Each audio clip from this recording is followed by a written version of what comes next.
waan wada salaamay Soomaali Maxamed meel walba adduunka ka joogtaan waxaan idinka codsanayaa inaad ii soo wada ducaysaan marka koowaad xaaladaydu way qasan tahay xaaladaydu farahay ka baxday aabahay hooyaday walaaladay waa la iga sixray waa la iga gabagabeeyay intaasoo sanad gabadhan u jeedaan wajigeeda waxaa ka muuqda quus waxay taagan tahay xaalad halis ah oo waa ay ka quusatay adduunyada sida ay sheegtay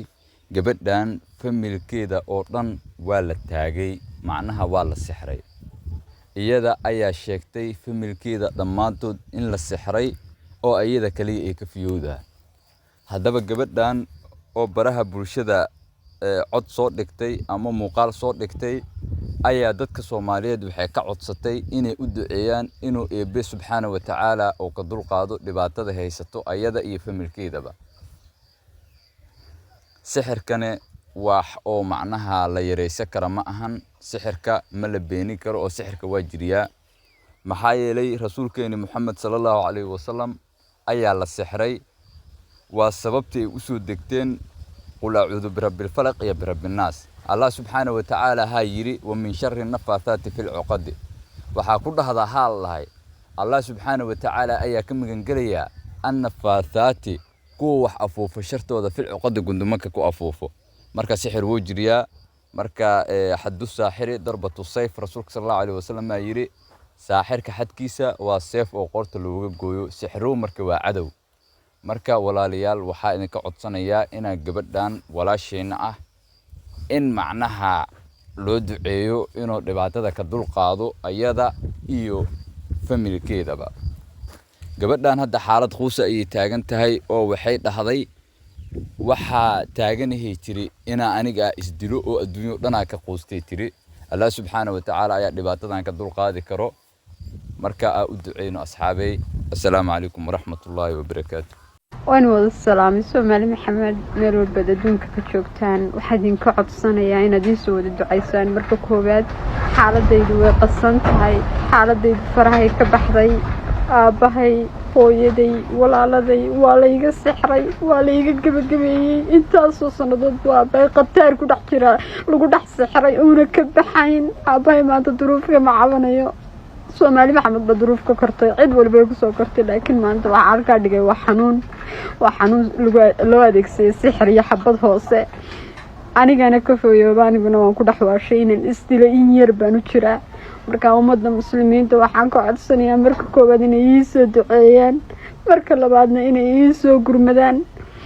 walaaladay aabahay hooyaday gebisay u dhan yihiin wala isku jeediyay way iswada dilayaan waxa dareemi kara qof sixir arkay ayaa xaaladdeeda maanta dareemi kara marka waxaan ka codsanayaa Soomaali Maxamed meel walba joogan in la soo gurmado cidii ciirsi malihi tol malihi oo taag malihi oo cid ma haysto ilaahay aan ahayn alxamdulillah marka Soomaali Maxamed intaan dhiiga wadaagno hala soo gurmado hala caawiyo aabahay loo gurmado hooyadii loo gurmado walaaladii loo gurmado xaaladii faraay ka baxday waxa ku noolay ma jirto xaafada 100 kan ku qataarana ku dhax xidhanahay qof walba oo muslim ah waxa ku baraarujinaya inuu akhristo subax iyo galabbo qul huwalle birabbil falaq birabbin nas waxay ka mid yihiin ay ku jiraan ducaa subax wal masaa ducooyinka Allah subaxdii duca la akhrista jirto oo way badan yihiin qalbihina duca la akhrista ayaa jirto oo rasuulka sallallahu alayhi wasallam oo ku duceysan jiray marka qul huwalle iyo birabbil falaq iyo birabbin nas waa uga kaaftoomi kartaa galab walbo hadaa si ikhlaas hadaa u akhrisatid Allah subhanahu wa ta'ala faraj ayuu ku furayaa Allah subhanahu wa ta'ala dhibaatada ayuu ka dulqaadayaa Allah subhanahu wa ta'ala waxa ka magan gashay qof walbo oo shar wado shartiisa ayaa ka magan gasha hadda tusaale ahaan qul a'uudu birabbil falaq nabiga sallallahu alayhi wasallam ni yahuudiya sixra ni yahuudi markuu sixriyay Allah subhanahu wa ta'ala ayaa yiri qul a'uudu birabbil falaq waxa dhahdaa waxa magan galay rabbiga oo waaga dilaaciya magan gala dhaha Allah min sharri ma khalaqa waxa ka magan gala dhaha Allah waxa uu abuuriyay shartooda oo min sharri غاسق إذا وقبا habeenkii hadana markuu mugdiyaayo oo mugdi habeenkii markuu naqayo ayadana shar kale waaye habeenkii markuu mugdi uu naqayo shirtiisa ayaa ka magan gala dhaha Allah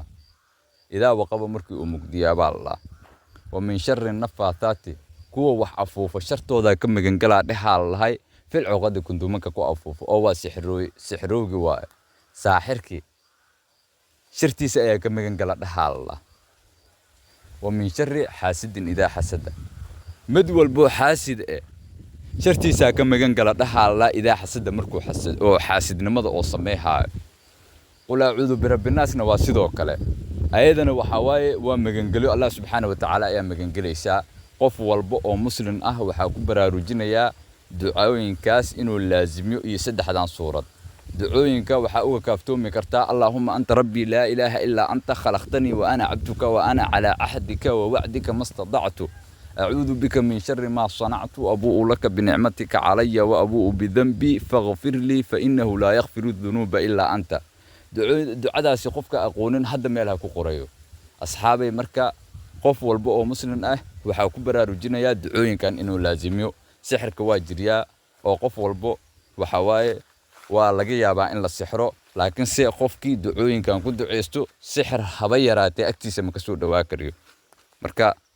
وإذن سلامي أصحابي هلا سي شير غريو فيديوغا والسلام عليكم ورحمة الله وبركاته.